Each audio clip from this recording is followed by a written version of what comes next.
Good morning, my brothers and sisters. Assalamu alaikum, shalom aleichem, peace be upon you. Today is our study on Islam. Oh, yes it is. First and foremost, everything that we're going to be going over today is provable historical facts. Don't take my word for it. I don't want you to take my word for it. I want you to do the study and find out that what I'm telling you is the fact, the truth.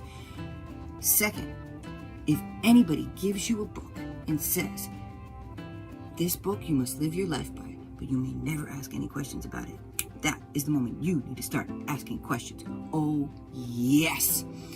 The Bible, atheist after atheist has tried to prove the Bible wrong. And when they really do that deep dive, what happens? They become believers. Why? Because the Bible is infallible. It's all true. And that's what people find out when they look into it. That is not the case for the Quran. So today we are going to ask the questions. How dare you say that is not the case? What do you mean? How dare you say? Well, I'm so glad you asked that question. Let's dive into that. Quick change. Okay, so sorry. All right, so let's first go over standard Islamic narrative. All right, so Muhammad is born in 570 AD in Mecca, right? He dies in 632. Now he receives the revelation of the Quran from 610 to 632. Abu Bakr takes over till 634, right, AD, right, and dies. Ummah takes over for 12 years and is killed. Then Uthman takes over for 12 years and is killed in 646. No. He takes over in 646 and is killed in 658. Okay, Uthman created the final Quran in 652 AD. Ali takes over and is killed in 661 AD. All right, so everything should have been solidified, right, in Mecca. Mecca, Muhammad, the Quran, everything should be done by 660, right? That's right. What should be the case, right? So as far as the sources for the Quran, we have the Sirah, the Hadith, the Tasfir, and the Tariq, right? So the Sirah is, if you don't know, is the biography of Muhammad. The Hadith is the sayings of Muhammad. The Tasfir are the commentaries of the Quran. The Tariq are the histories of mankind. And if you wanted to do like a comparison, right, the Tariq would be like Acts, you know, the history. The Tafsir would be like the Pauline letters and the oral commentaries. The Sirah and the Hadith will be what Jesus said, everything in red, you know what I mean? The Hadith will be everything in red. And the Sirah will be Mark, Matthew, Luke, John, all of that. So the difference, right, with the Sirah and the Hadith and the Tasfir and the Tariq, right, compared to the biographies and written in Matthew, Mark, Luke, and John, right? Matthew, Mark, Luke, and John, they knew Jesus. They lived with him. They ate with him. They worked with him. They listened to. They lived and breathed him. You know, they were there. They saw with their eyes, right? This is not the case with the Sirah, the Hadith, the Tasfir, the Tariq. So let's look at our sources for that. Pardon me. Okay, our sources. All right, so we have Ibn Hisham, right, who we attribute the Sirah to. He is from Basra, which is 1,200 miles from Mecca. But he grew up in Cairo, which is only 990 miles from Mecca. We have, for the Hadith, we have Al-Bukhari, who is from Bukhara, which is 2,600 miles from Mecca. We have, for the Tafsir, we have Al-Tabari, and the Tariq, he is from Tabaristan, which is 1,700 miles from Mecca. None are from Mecca, all are from way further north. So this is really important to know about the sources here, right? So I'm going to give you some timelines, right? When these men died, right? So Ibn Hisham, he died in 833 AD. Al-Waqidi died in 835 AD. Sahih Muslim died in 875 AD. At-Tirmidhi died in 884 AD. Abu Dawood died in 899 AD. An-Nisai died in 915 AD. Al-Tabri, Al-Tabri, I'm sorry if I'm butchering these names, but Al-Tabri died in 923 AD. Okay, so this is 100 to 200 years after Muhammad supposedly lived. Now, why do I say supposedly lived, right?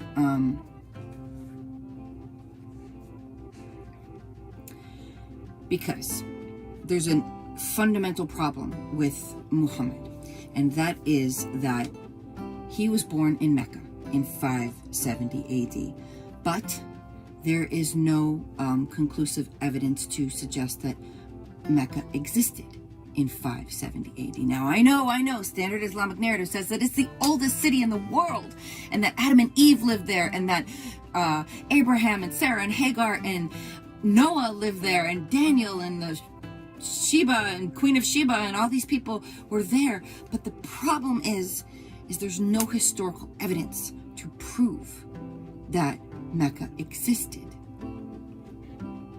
in the 6th century. So the Quran says, right, Quranic traditions, historically, they say that it's near Sodom and Gomorrah, that Abraham and Ishmael and Hagar lived there, that there were lush grains and vegetation and olive trees and streams. That makes no sense because Mecca's always been in a desert with badly depleted soil, and we know that from soil samples. Well, you might say, well, the Zamzam well is there, and that's an endless supply of water supplied by Allah, right? No. The Zamzam well is an endless supply of water supplied by 27 desalination tanks that are located in Jeddah. You can look this information up. That is how that the Saudi Arabian government is taking this well to the bank, okay? And it's sold, Zamzam water is sold all around the world. But those desalination tanks, they're all built by Western companies. I mean, America, Bechtel, Britain, Spain, Canada, all these different places have created these desalination tanks so that the Zamzam well can be an endless supply of water. And you can look up the progression of the well and the evidence thereof. And also there's Al-Safra and Al-Marwa, right? So you know the story how Hagar was sent away, and she didn't want the baby, she didn't want to look at the baby dying, right? So she puts the baby down, she walks away, and an angel comes to her and she says, don't you know God will, I'm paraphrasing here, will take care of your child. And she's going back and forth between Mount Moriah and Mount Scopus, right? So Al-Safra is Arabic for Scopus, and Al-Marwa is Arabic for Moriah. Now, where do we actually have Mount Moriah and Mount Scopus, right? We have them in Israel, correct, right? We have them in Israel. Now, in Mecca, you can go see these two mountains, Al-Safra and Al-Marwa. They are located in buildings. Do mountains go in buildings, or do buildings go on mountains? Buildings go on mountains, right? So these mountains that you can go see in Mecca are recreations, they're fabrications, they're the equivalent of if you go see the pyramids or the Eiffel Tower in Las Vegas, right? They're a smaller recreation of the original. They're a facsimile. So there's a problem there. The biggest problem, right? Well, the two biggest problems, right, are maps and archaeology, right? So today, Mecca is home to some of the tallest buildings in the world. The clock tower in Mecca is the 4th largest building in the entire world, the 4th tallest building. So you know what happens when you dig up the foundations for tall buildings? what happens? The archaeologists come out of the woodwork. Yes, they do. And they did. The problem is, when they were digging up the clock tower and all these other really big buildings, archaeologists in Saudi Arabia have admitted that there's really no historical evidence found for Mecca before the 9th century. And the best thing that they've found is like an Ottoman fort that was built in the 14th century. And that doesn't jive with Quranic traditions, right? It just doesn't make any sense. When you look in the Bible and you see Babylon is here and Jericho was there, you can go dig up those places, even though they're completely covered in sand, and find Babylon. You can see the Babylonian records, right? They dug in the sand. They found the Babylonian records. They found bricks with the names of kings that are listed in the Bible on the bricks in Babylon, where they say Babylon is. When you look at the archaeologists for Jericho, in the archaeology for Jericho, you can see that Jericho was surrounded by a wall, that the wall fell down outward like a ramp, right? So that the Israelites could go in and take the city. You can see that the entire city was burned. Before it was burned, it was Canaanite, and after it was burned, it was Hebrew. You can see all that. You can tell all that from archaeology. When the Bible says something is where it is, right? The Bible, the Torah, the Tanakh, the New Testament, the Old Testament, the Brit Hadashah, it's there. It's provable, right? It's real. Right? When you have the biography of Jesus written by Matthew, Mark, Luke, and John, they saw him. They heard him. Their testimony is all the same, but varies so very slightly, but simply as someone would see it. You know, people see different things, you know what I mean? And so that the variations that you get in the testimonies that are saying this, it's what you would expect to find when you see two different people marking the same event that they both witnessed with their eyes, right? This isn't the case for the Quran. This isn't the case for Mecca. If all the prophets, right, that are supposedly buried in Mecca, Adam, Eve, Seth, Ishmael, Noah, Hud, Salih, Hagar, Daniel, they say Daniel lived there, you know what I mean? He was in Babylon, right? Like, if these people lived perfect lives, the Queen of Sheba, right, and they died in a praying position, and their bodies never decay, where are their bodies? Where are their bones? These things have never been found. If you go to Mecca today and you try to find the home of Muhammad or the tent of Amina Bint, right? It's all boarded up and concreted up. Nobody can go in there. Why? To preserve it? That's what they're going to say, to preserve it. But no, that's not why. It's to keep out the archaeologists, to keep out the people who can verify, no, nobody is here. There's nothing to suggest historically that anybody was actually there. So where did it come from? Where did these stories happen? Let's get into that.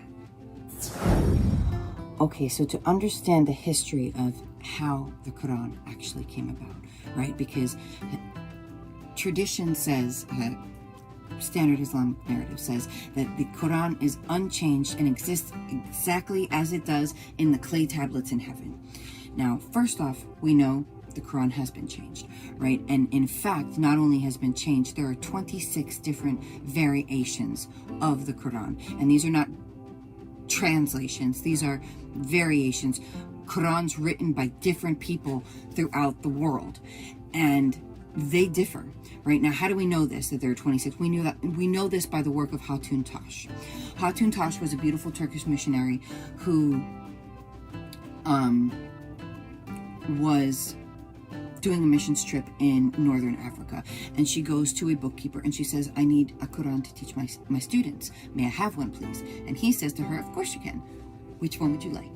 And she goes, what do you mean? Give me all of them.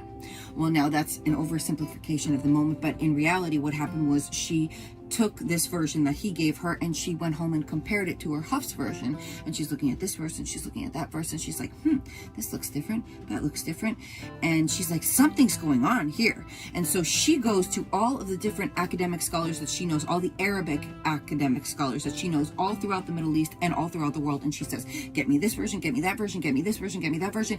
And she and these academics managed to collect 26 different Qurans, right?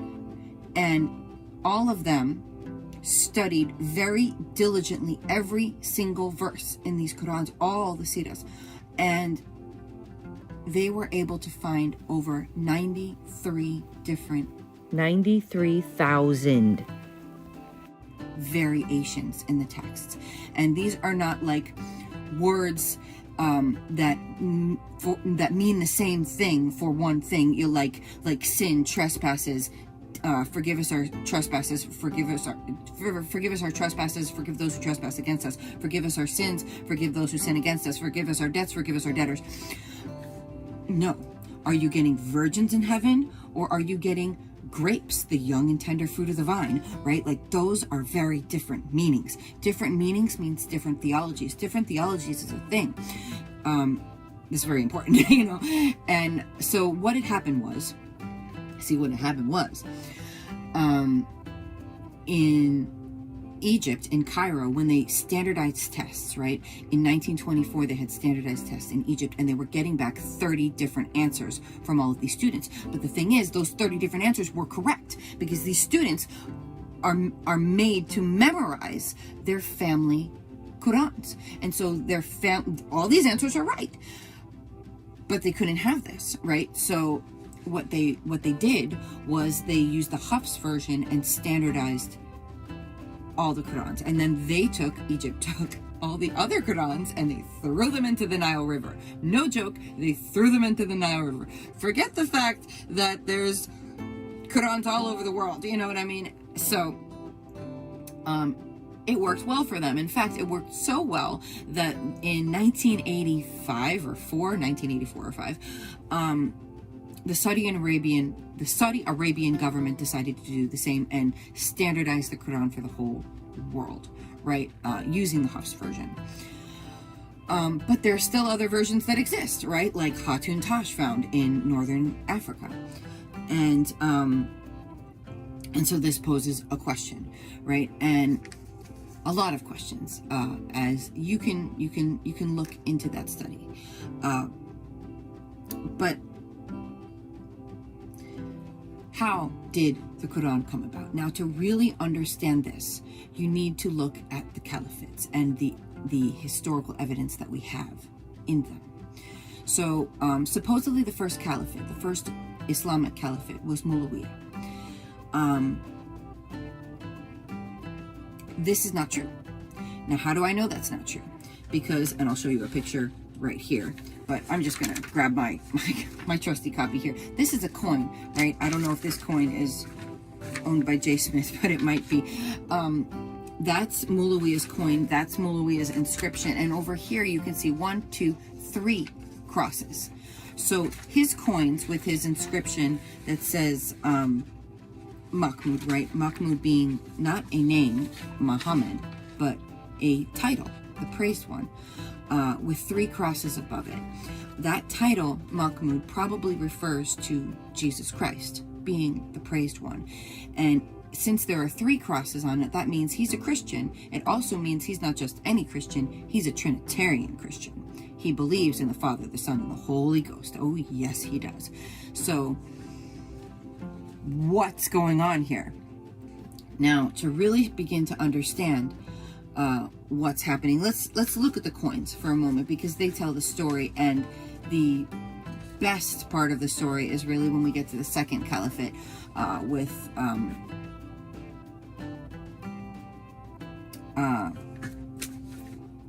Abdul Malik, right? That's the interesting character here as far as who goes with Islam. All right, so coins, right? Sorry, I'm gonna have to use my notes, right? I don't want to waste your time. Coins introduce new rules. They have images, dates, and mint names. So standard Islamic narrative says that starts in the 9th century, but going back to 7th century coins, it doesn't fit the standard Islamic narrative. If everything happened in Mecca and Medina, right? Everything in the Quran happened in Mecca and Medina. How come all the coins are minted way further north?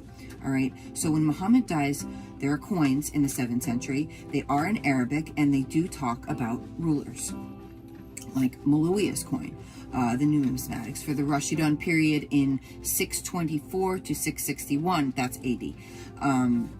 They have crosses on them. So this is a big question mark.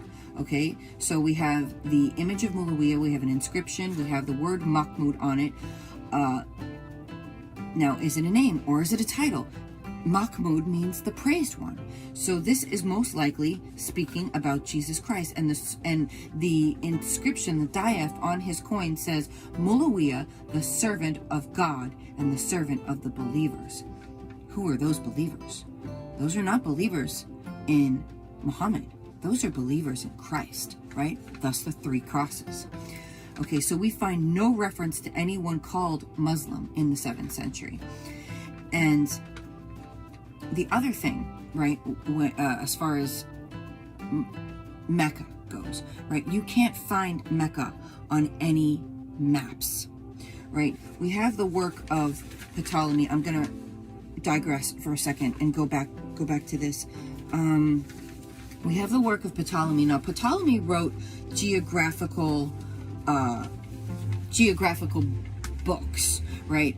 He wrote about the mountains, the rivers, the people, the vegetation, the livestock, all those types of the cultures. He wrote about all that. And so, but he didn't write actual maps. We have people that took his books later on and made maps. Now, Ptolemy lived in the second century. So if Mecca was around from the time of Adam and Eve, it certainly should have been around during the 2nd century, right? AD. If Abraham lived there, that means that Mecca was around in 1948 BC. So it definitely should have been there by the 2nd century AD. So we have the work of Ptolemy. So now we have these people who have built maps using his work. So we have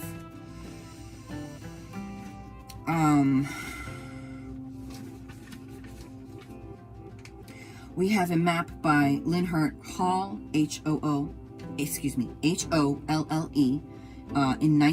in 1482 AD. Mecca doesn't exist on the map that he made from Ptolemy's 2nd century work. We have a map by Laurent Fries in 1541 AD. Mecca doesn't exist at all using Ptolemy's work. We have a map by Munster in 1571. Mecca still doesn't exist. In the 7th century maps that are redacted, Mecca is still missing. So this poses a huge question, right? We also have the Qibla question, right? In the 1st century of Islam, all the Qiblas weren't facing Mecca. They were facing Jerusalem or Petra. Now, David King said that in the 1st century they were just really bad at math. But then Dan Gibson did a study and he found out that they were all facing the same direction within 1 degree of Petra or Jerusalem, right? They're basically the same area. So what is this saying, right? So let's go back to the coins, right? Because after Muawiyah, we have Abdul Malik. Now, Abdul Malik, let's talk about him for a second, all right, without the notes. Okay, so Abdul Malik had a massive caliphate, a massive kingdom spanning from Tripoli to Yemen. Okay, when you have a kingdom that large, his goal was to conquer, right? Like that was his goal. He was a conqueror. He was a conqueror like close to the size of like Alexander the Great. That was the kind of man that he was. And he was also a Christian, but he was not a regular kind of Christian. No. He was an anti-Trinitarian Christian, which is not unheard of. It's Arianism's like, but Abdul Malik was a much greater influence than Arius, I believe. So You know the story about when, after Jesus was baptized by John, right? And the heavens opened up, and the dove came down, and the sky shook with thunder, and everyone heard a voice saying, "This is my beloved Son in whom I am well pleased," right? And after that, Jesus fasted for 40 days and was in the wilderness and was tempted by the devil. And while he was being tempted by the devil took him up to a high mountain, and he showed him all the kingdoms of the world up until this time right now that we're in. And he said, "All of these are mine to give you. All you have to do is bow down and worship me." And he says, "Thou shalt not tempt the Lord thy God." And the devil didn't have anything left in his book of cards, you know what I mean? So he went away, right? And angels came and ministered to Yeshua, to Jesus. And the point is, whose kingdom? What did he say? All of these are mine to give you. So if you have a kingdom that spans from Tripoli to Yemen, who's going to give you that kingdom in this world? The devil. Yes. And out of all the lies that Islam tells, and it does tell a whole bunch of lies, the fact that Jesus didn't die on the cross is the biggest one, because that's the lie that cost you your salvation. And that is the crux of why I am giving this today, because to hell with the devil and to heaven with all of my friends, I am not going to let him take my friends to hell. And I have a lot of Muslim friends. I have a lot of Arab friends, and I have never known a time where it didn't. That's the truth. I've never known that time in my life. So that's why we're doing this today. So let's go back to Abdul Malik, right? So Abdul Malik was a anti-Trinitarian Christian. He believed in Jesus, right? The Quran says, that Jesus was born of a virgin and did all these different miracles, but it says that God created, that God had other plans. He deceived everybody that it was Jesus who died on the cross, that it wasn't actually him. Well, the Bible, we know, says that God is not a man that he can lie. He's not going to deceive anyone. Jesus says, "I am the life, the way, the truth, and the life." He's the truth. He cannot lie. He will not lie. And he is unchanging. He is uncreated. He is finished it on the cross, right? He's finished, and he's finished the work, and he is never changing. He's the one who is unchanged. He's the clay tablet in heaven. He's the truth. God can't lie, and he never will, right? So who is the God of the Quran? Who is Allah? You might say, well, Allah is just a generic Arabic word for God, but is it really? Did you know that there is a 17th century BC God, Sumerian God, called Allah? A-L-L-A? A-L-L-A, right? And that is the Sumerian God of violence and revolution. That makes a lot of sense, doesn't it? So Abdul Malik, right? Abdul Malik was a conqueror, and his goal was to conquer. Now, in order to conquer people in the 9th century, you needed religion to do it, because religion ruled the world. The problem was Abdul Malik was a Hagarite. He was an Ishmaelite. He came from the line of Ishmael. Now, Ishmael was not the son of promise, and he had no prophetic line. Ishmael had 12 sons. They were all great Arabic princes, and the whole Arab world spanned off of Ishmael. But they didn't have a prophetic line. The prophetic line went to Isaac, right? He was the one who was the son of promise. And in order to rule a people with religion, you need a book, you need a man, and if you need a place, right? So if Mecca didn't exist in the 7th century BC, when did it exist? Well, it existed after Abdul Malik, who had the ability, the funds to create the ability, the army to do the conquest that supposedly Muhammad had done, the funds to get the scholars from this place and that place and the other place to bring together the Quran so that he could paste something together that people would be able to accept. And he created, and he had the funds to create Mecca in the desert where there was no city. Mecca is in a valley. It is 3,000 feet below. Why would you, right? Montgomery Watt's trade theory doesn't pan out. And we know this by the work of Patricia Cruna, right? Patricia Cruna lived, she actually died in 2015, but she spoke 15 different archaic languages, right? So she did what Montgomery Watt could not do. If you know Montgomery Watt's trade route theory, you'll know that the theory is that all trade went through Mecca, and then you took your goods through Mecca, and then you went on to Petra or wherever else it was you were going to go. But the question that Patricia Cruna asked was, well,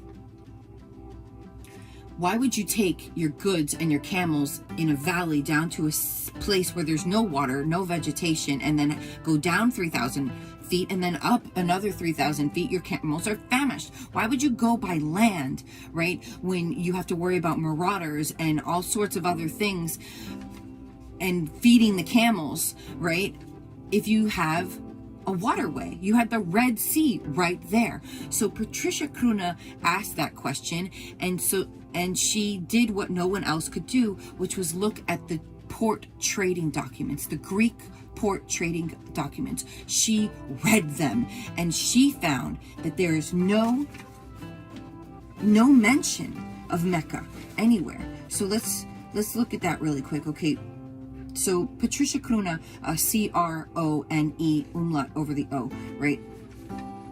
She found in the Greek trading documents reference to Taif, which is southeast of Mecca, Yathrib, which later became Medina, Khaybar, but never Mecca. She found many lesser known port towns that are still there today from antiquity, but no one ever mentions Mecca. So Patricia Cruna wrote Meccan Trade and the Rise of Islam. She wrote that in 1987. And it debunks Montgomery Watt's trade route theory. She also wrote Hagerism. Now, she also asked the question, okay, well, maybe since Mecca isn't in any of these trade routes, maybe it's in some of the records from antiquity from some of these neighboring cities, right, or somewhere in the Arab world, right? So she looks at all these different literary references, and she finds no reference to Mecca whatsoever. In fact, the first thing she finds, the earliest literary reference to suggest Mecca existed was in 741 AD. That's 100 years too late, right? And that is the Apocalypse of Pseudo-Methodius Continuatio Byzantia Arabica. And that was during the early reign of Caliph Hisham. All right, so back to the coins. So we've got Muawiyah's coin, which poses a lot of questions, and then we have Justinian's coin and Abdul Malik's coin, right? There's his victory coin right there. I'll show you in the maps. You can look at all this stuff and stop and examine and exhume. Okay, so let's go back to our notes on coins. All right. So when we look at Arab coins that are from the 6th and 7th century, they're all Christian, right, up to 680, and writing Mahmud while holding a cross, proving that Mahmud is the praised one, is a reference to Jesus, right? So in the 7th century, they were all Christian, Zoroastrians, or pagans. There's no Allah of Islam at that time. But Abdul Malik, right? Abdul Malik, who is attributed to the Second Caliphate, he was this great man, and he had the ability to create the Quran and to bring these scholars from all these different places.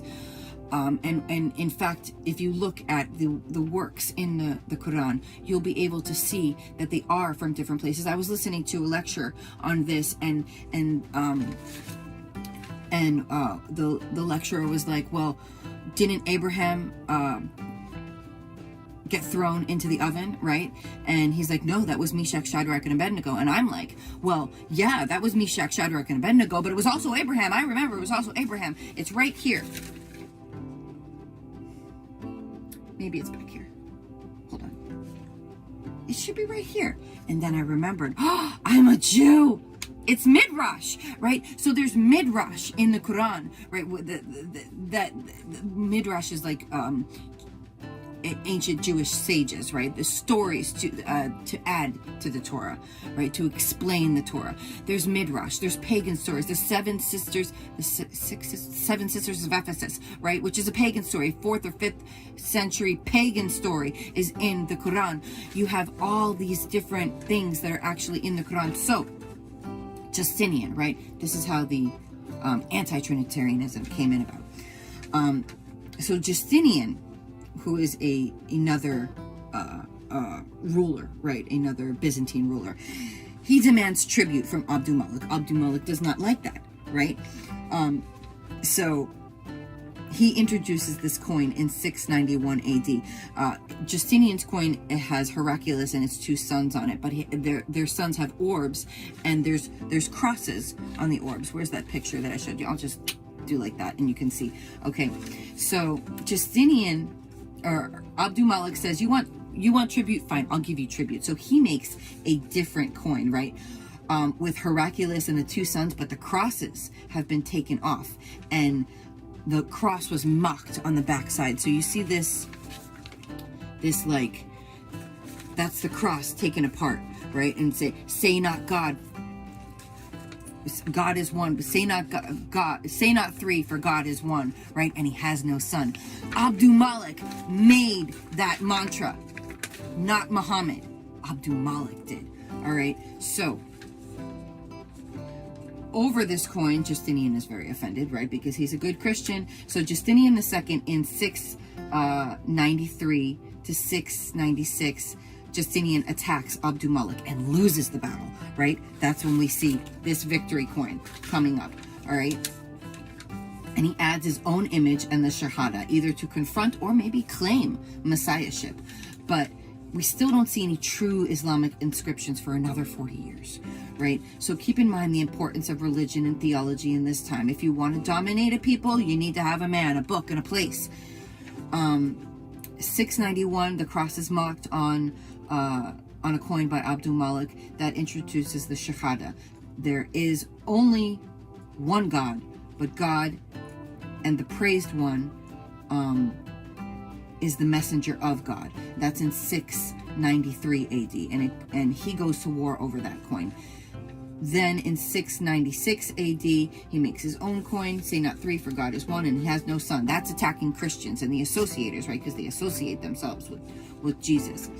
But it's not exactly a Muslim yet, or any references to Muhammad, but Allah does appear, right? In 696, the coins, that's in 696, coins which suggest that it wasn't Muhammad introducing the anti-Trinitarianism, but it was actually Abdul-Malik. I just said that. Okay, so it's nothing more than Arianism. I said that too, all right, which has been around since the 4th century with the Gnostics and all of that, right? But Abdul-Malik was much, much stronger than Arius. Abdul-Malik, who had a kingdom that spanned from Tripoli to Yemen, was the type of man who could really make anti-Trinitarianism stick. And he did. And he created the man. He created the book. He created the place. In Medina, right? Muhammad went into Medina, slit the throats of 800 Jewish men, and took their women and children as slaves. Do you do that with a prophet and a few followers, or do you do that with an army? Abdul-Malik had an army. The things that you attribute or can be attributed to Muhammad in the Quran are actually the conquests of Abdul-Malik. That's why there's such a hodgepodge of different things. So he borrowed from his neighbors. He took scholars from this place and that place. That's why there's no continuity in the Quran like there is in the Torah or the Bible. We also have the work of Gunther Lulling, and Christopher Luxenberg. This is really interesting. You got to look these people up. All right. So Christopher Luxenberg, right? He wrote the Syro-Aramid reading of the Quran, decoding the languages of the dark passages. So there's some Arabic in the Quran that doesn't even make sense if you speak Arabic, right? It just doesn't make sense. So Christopher Luxenberg, he broke new ground on the Quran, discovering that much of it comes from previous Christian lectionaries, homilies, and hymns written in Syro-Aramaic. Then he interposed into the Arabic letters later on. He was known throughout the academic community for the Syro-Aramid reading of the Quran. So basically, he took out all of the symbols and the diacritics for the Arabic, and he put in the Aramaic, and bam, it made sense. All of it made sense. Okay. Also, we have the work of Gunther Lulling. All right. So Gunther Lulling noticed the beautiful poetry in the Quran and said, "I've seen that before." So he took those 5 dots off and took the 3 vowels out and replaced them with Syriac Nabatean dots and put the Syriac vowels in. And guess what he found? That the beautiful poetry of the Quran were Christian hymns written by Christians about Jesus Christ, i.e. Saint Ephraim, right? He was a Syrian, Saint Ephraim the Syrian, right? And he died amongst others in the 4th, 5th, and 6th century. So Gunther Lulling was a pioneer in the study of early Islamic origins. He reconstructed comprehensive pre-Islamic Christian hymnals hidden in the Quran, taken from Syriac, 5th and 6th century Christian hymns. His 1970 PhD thesis received Exibus Opus, which is like the highest honor you can get in German academia. And then he was promptly kicked out of academia, right? He wrote A Challenge to Islam for Reformation.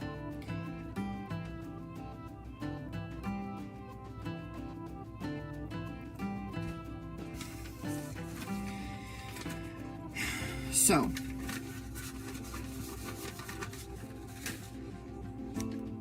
we're going to have to go to part 2 because I can't make this long. All right, part 2.